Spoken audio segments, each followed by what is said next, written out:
Go.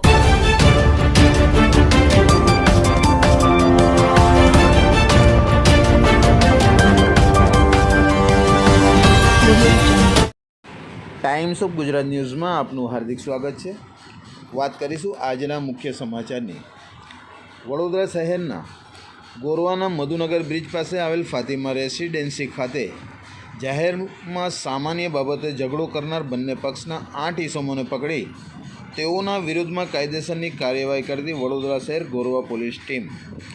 આ બનાવમાં કોઈ પડઘા ન પડે તે સારું વડોદરા શહેર પોલીસ કમિશનર શ્રી નરસિંહા કોમર સાહેબ તથા અધિક પોલીસ કમિશનર શ્રી ડૉક્ટર લીના પાટીલ સાહેબ તથા zone 1 DCP Shri doctor Jagdish Chavda તથા બી ડિવિઝનના એસીપી શ્રી આર.ડી. મકવાનાઓએ ઉપરોક્ત બનાવના આરોપીને શોધી કાઢી તેમના વિરુદ્ધમાં કાયદેસરની કાર્યવાહી કરવામાં આવી.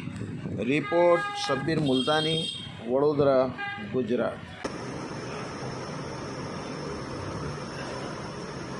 If you like this video, then like, share and subscribe to Mirror Now.